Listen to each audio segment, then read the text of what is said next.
Have you ever stopped to think that maybe, just maybe, the most powerful creative tool in the entire universe is sitting right inside your own throat? Well, today, we're going to explore that exact idea. We're diving deep into how you can unlock the hidden, reality-shaping power of your very own voice. Let's just start with this, because it really sets the stage. The core idea here is that we've totally misunderstood what speech is for. We think it's just for chatting, for describing things, but what if it's not? What if every single syllable you speak is actually an instruction? Think about your voice less like a speaker playing a recording and more like a quantum transmitter, constantly sending out orders to the very fabric of reality. So, okay, how in the world does that actually work? Well, first, we've got to explore what our source material calls the forgotten power, this foundational idea that when you speak, you are creating, not just describing. Right. So the central claim is this. Your voice operates on a level that is just profound. It's not just making noise, it's generating a specific frequency. And according to ancient wisdom, this isn't just any old frequency. It's the same kind of creative vibration that's, well, brought the whole universe into existence in the first place. And this is not some new age concept. This idea is ancient. Just look at the Greek concept of logos, the divine vibration that creates form, or the Egyptian concept of Hekah, the literal creative power of speaking something into being. It kind of suggests that the famous line, "in the beginning was the word," wasn't just a nice metaphor. It was a description of physics. Okay, so that's the ancient wisdom, but how does any of this connect to what we know today, to modern science? Well, that brings us to our next section, and this is where things get really, really interesting. This quote right here from Max Planck, the father of quantum theory, this is everything. If all matter is just energy vibrating at different speeds, then the universe isn't really built from solid things at all. It's built from frequencies. And what's the most sophisticated, precise frequency generator you happen to own? Yep, it's your voice. This is where quantum mechanics gives us a really cool, modern lens to look through. In the quantum world, everything exists as a wave of pure potential, until an observer comes along and collapses it into one single outcome. The argument here is that your voice is that observer, and then some. It's an active creator. The frequency you generate literally commands the infinite sea of potential to snap into one specific pattern, the pattern that you just spoke. And this slide just lays it all out, plain and simple. On the left, you've got the ancient terms, logos, Hekah, the word. And on the right, you've got the lingo of modern science, quantum fields, resonance. The point is, these aren't two different ideas. They are two different languages trying to describe the exact same fundamental mechanism of how reality works. So this is the really crucial takeaway. If your voice is a command center, you have to be so careful about the commands you're giving. Every time you say, "I can't do this," or "I'm always broke," you're not just venting. You are transmitting a precise creative frequency out into the universe. And the universe isn't judging you or punishing you. It's just executing the command. It's obeying you, literally.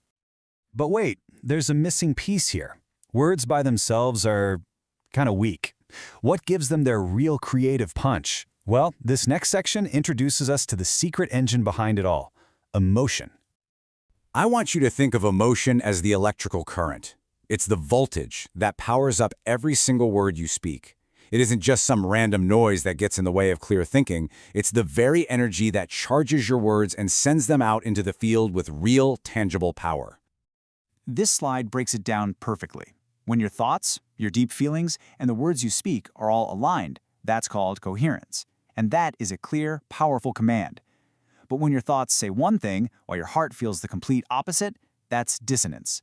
It's like trying to broadcast on two conflicting radio stations at once. All you're sending out is static. And this gets right to the heart of it. You can repeat a positive phrase 1,000 times a day, but if your body, your subconscious, is broadcasting a deep-seated feeling of doubt or fear, well, the field of reality always obeys the stronger signal. And that stronger signal is the sensation, the feeling. And that brings us to this key distinction. An affirmation? A lot of the time, it's just wishful thinking. It's a request you send from the logical part of your brain, kind of asking reality to please change. A command, on the other hand, is totally different. It is an instruction, and it's powered by the full, undeniable charge of aligned emotional energy. It doesn't ask, it declares what reality is. Okay, so this all sounds great in theory, but how do we actually put it into practice? Well, the source material gives us a pretty clear, actionable framework for this. It's called the creator's cycle. This four-part cycle is basically the roadmap. It all starts with clarity. You have to decide fully and completely with no internal debate. Then comes trust. You have to let go, release control, and know that the work is already done. From there, you shift into receiving, being open and aware enough to actually recognize the result as it starts to show up. And all of this leads to the final and most important step. Embodiment. This is the ultimate goal. This is that state where the command isn't something you say anymore, it's something you are. Your inner feelings and your outer actions are in perfect sync. You stop chasing a result because you have literally become the living, breathing frequency of that result. So as we start to bring this all together, it really comes back to this one central truth. The very same intelligence, the same creative power that spun galaxies into being, well, it's not out there. It's accessible right inside of you. You are never separate from it.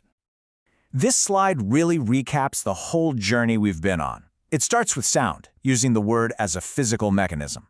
Then that sound gets supercharged with emotion, the voltage. This leads to embodiment, where you actually become the command. And then finally, the journey completes itself by returning to the most profound point of all, silence. Because you see, the true source of all this creative power isn't in the noise. It's not in the words themselves. It's in the stillness that comes before the sound. That silence between words is an empty space. It is the origin point of all possibility. It's the field from which every single command emerges. So we're going to end with this, a question for you to take with you. If every word you speak is a seed, if every feeling you generate is the current that gives that seed life, and if the universe isn't judging but is simply faithfully obeying, what command will you give it next?